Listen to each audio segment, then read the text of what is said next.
Young entrepreneur आ रहे हैं, वो चाहते हैं कि हम भी एक सक्सेसफुल बिजनेस बने, लेकिन पेशेंस नहीं रहता है। आप क्या की वैल्यूज़ उनको देना चाहेंगे कि ये चीज़ें, किसी भी बिजनेस को स्टार्ट करना है, खास तौर पे कंज्यूमर मार्केट, एफएमसीजी मार्केट में आ रहे हो, तो किस तरह से आपको अपनी स्ट्रेटेजी बनानी चाहिए, किस तरह की अपनी की वैल्यूज़ के ऊपर आगे बढ़ना चाहिए? से मैं चाहूँगा कि लोग समझे कि मार्केटिंग एक साइंस है और हर एक चीज़ में समय लगता है। कि ऐसे नहीं हो सकता है कि आज आपने स्टार्ट किया धंधा और 1 साल के अंदर में बहुत ही सक्सेस हो गया। वैसे धंधे बहुत कम होते हैं जो 1 साल के अंदर में सक्सेस हो जाते हैं। हाँ, बाहर से जो ब्रांड आ रहे हैं, इंडिया के बाहर से जो आ रहे हैं, उन लोग काफ़ी रिसोर्स लेके आ रहे हैं। और जब यहाँ पे उन लोग आके धंधा स्टार्ट करते हैं, लोग उनकी बैलेंस शीट नहीं देखते हैं कि नीचे में क्या है।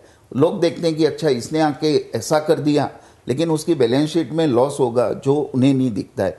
वो काफ़ी रिसोर्स लेके आए हुए हैं और वो रिसोर्स के ऊपर में वो अपने धंधे को बिल्ड कर रहे हैं। और किसी भी धंधे को बिल्ड करने के लिए आपके पास में रिसोर्स होना चाहिए।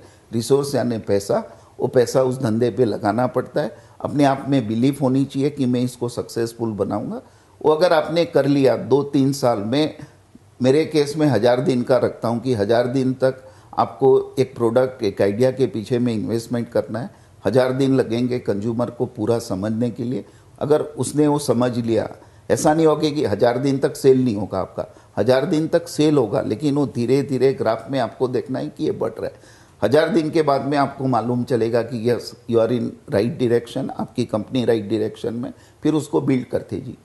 कोई भी चीज़ ओवरनाइट नहीं होगी, इट टेक्स टाइम। और मैं चाहूँगा कि आज के युग के लोग, यंग एंटरप्रेन्योर ये समझ लें, या तो किसी की केस स्टडी ले ले, उसे देखे कि उसे एक धंधा बिल्ड करने में कितना टाइम लगा था। अगर उसमें सीख है कि आप देखो किसी भी केस स्टडी के पीछे में देखोगे तो आपको लगे अच्छा उसने इतने पापड़ बेले हैं तब जाके हुआ है। बिना पापड़ बेले कोई भी धंधा सक्सेसफुल नहीं हो सकता है। सर, एक बहुत इम्पोर्टेंट बात है कि फेलियर, लोगों को डर लगता है कुछ भी आज बिजनेस शुरू करने पर चलेगा या नहीं चलेगा। और बहुत सारे लोग ऐसे होते हैं जिन जो शुरू से सफलता मिलती है, लेकिन एक पॉइंट कभी आता है जब वो बहुत ज़्यादा कोई लॉस होता है या कोई प्रोडक्ट नहीं चलता है। तो वो फेलियर को किस तरह से आदमी को लेना चाहिए, किस तरह से उस टाइम को संभालना चाहिए, क्योंकि बिजनेस में ये वाला बहुत इंपॉर्टेंट चीज़ है। या तो डिप्रेशन में चला जाता है आदमी या फिर एकदम हार जाता है। तो ये पर्टिकुलर चीज़ को कैसे संभालना चाहिए? फेलियर या गलतियाँ इंसान से होते रहती हैं और फेलियर में ही सीख है। कि अगर आप अपने फेलियर को सही ढंग से लेंगे, उसे समझेंगे कि आपका फेलियर क्यों हुआ, वो सीख अगर आपने समझ ली और उसके बाद में उस फेलियर में से या उस गलती में से उसको करेक्ट करके उस धंधे को आगे बढ़ाया तो सक्सेस 101% मिलेगा। वहाँ पे आप अगर सोचेंगे कि नहीं अब मेरे से धंधा नहीं हो सकता है, वो गलत बात है। फेलियर होनी ही है। फेलियर ही हमको सिखाता है कि क्या सही करना चाहिए। और जिस आदमी के पीछे में फेलियर नहीं है तो उसके पास में सक्सेस नहीं है। कोई भी सक्सेसफुल आदमी अगर 5 बार 10 बार फेल नहीं होगा तो सक्सेसफुल नहीं हो सकता है।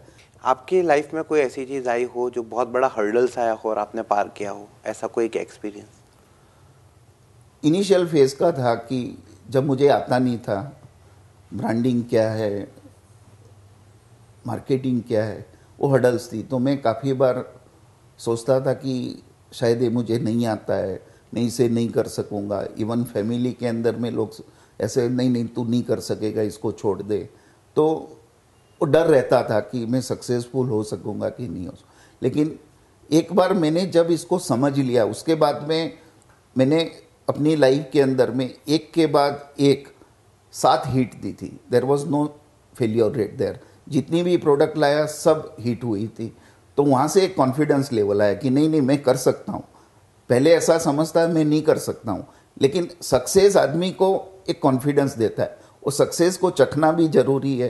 तो मैंने जब सक्सेस चख ली, उसके बाद में मुझे काम करने का भी मजा आता था कि ठीक है अच्छा इसको इस तरीके से करना चाहिए, ऐसे करना चाहिए। वो एक समझ आ गई थी। जब तक समझ नहीं थी तब तक हडल था, लेकिन जिस दिन समझ आ गई तो अब मुझे हडल नहीं लगता है। आज मैं किसी भी चीज़ की मार्केटिंग कर सकता हूँ, क्योंकि मुझे मालूम है कि मार्केट करने के लिए एक साइंस है और उस साइंस को आपको फॉलो करना है। कंपटीशन को आप दुश्मनी के रूप में लेते हैं? ऑलवेज।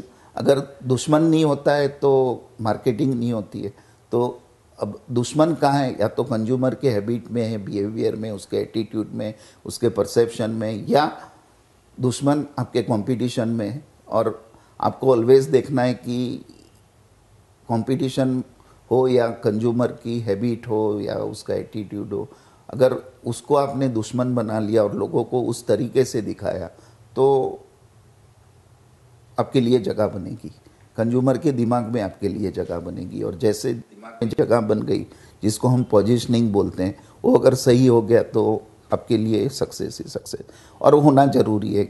मैं अपनी बात करूं तो मैं ऑलवेज एक दुश्मन ढूंढता हूं, और मुझे दुश्मन मिल जाता है तो मैं उसके ऊपर मैं राइड करता हूं। मैं अपनी प्रोडक्ट को वैसे डिज़ाइन करता हूं, अपने कैंपेन को वैसे डिज़ाइन करता हूं, मेरी स्ट्रेटेजी ऐसी होती है। और fog is a classic example of that. Gas को मैंने दुश्मन बनाया तो मैंने अपने लिए जगह की। प्रोडक्ट की क्वालिटी बहुत ज़्यादा मेंटेन करती है। कॉस्मेटिक इंडस्ट्री है, अगर कुछ भी इधर उधर हो जाता है और अगर कंज्यूमर के स्किन पे कुछ असर पड़ जाता है, कुछ भी उल्टा सीधा होता है, तो इसका मतलब वो बहुत बड़ा, एक तरह से देखा जाए तो फेलियर है। तो आप क्वालिटी कैसे मेंटेन कर, खुद एक एक चीज़ देखते हैं आप? क्वालिटी के स्टैंडर्ड्स होते हैं। हम जो रॉ मटेरियल यूज़ करते हैं वो सब, जितने भी रॉ मटेरियल होते हैं वो FDA अप्रूव्ड होते हैं।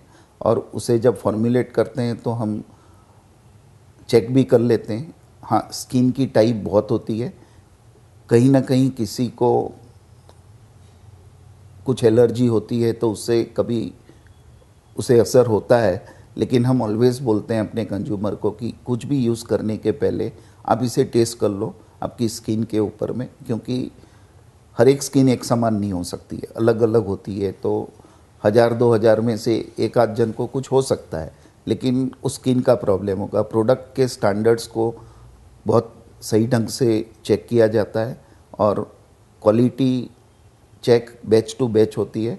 उसमें हम चाहते हैं कि कंज्यूमर को कोई नुकसान नहीं हो, वैसे ही इंग्रेडिएंट यूज़ किए जाते हैं उसमें। अगले 2 साल के बाद आप विनी कॉस्मेटिक को कहाँ देखते हो? इंटरनेशनली जाने का प्लान बना लिया?